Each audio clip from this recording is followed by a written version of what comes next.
Magandang umaga po. Narito na po ang magiging lagay ng panahon ngayong umaga ng Huwebes, November 6, 2025.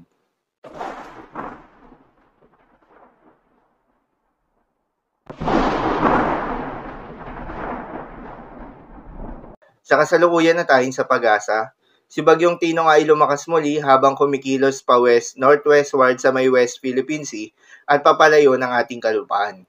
Huli nga itong namataan sa layong 190 kilometers west ng Coron, Palawan. Taglay lakas ng hangin na umaabot sa 150 kilometers per hour malapit sa gitna at pagbugso na umaabot sa 185 kilometers per hour.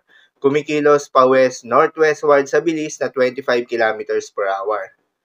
Dahil sa patuloy na pagkilos papalayo ni Bagyong Tino sa ating kalupaan, Tropical Cyclone Wind Signal number 2 na lamang ang nakataas ngayon, particular na sa may Kalayaan Islands, habang Tropical Cyclone Wind Signal number 1 naman sa nalalabing bahagi pa ng Palawan, kabilang na ang Calamian Islands. Sa mga apektadong lugar, ingat sa malalakas na hangin na may kasamang mga pagulan na dala ni Bagyong Tino.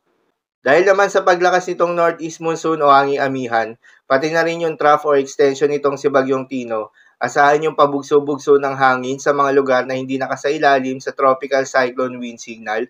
Kabilang dyan ang Batanes, Babuyan Islands, Ilocos Norte, Zambales, Bataan, Batangas, Occidental Mindoro, Oriental Mindoro, Marinduque, Romblon at Antique.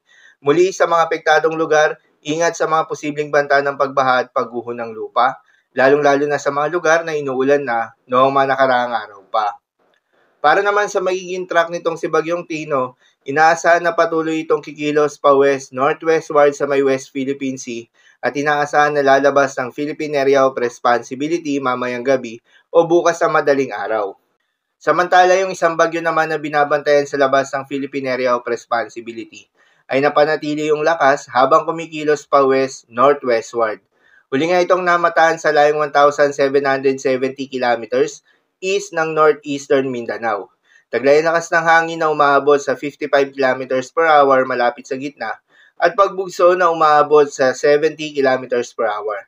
Kumikilos pa west-northwestward sa bilis na 15 kilometers per hour. Ang nasabing bagyo nga ay inaasahan na papasok ng Philippine Area of Responsibility bilang isang typhoon sa huling bahagi ng Biyernes o umaga ng Sabado, November 8, at papangalanan nitong Bagyong Uwan. Posible itong maging isang ganap na super typhoon habang papalapit sa ating kalupaan.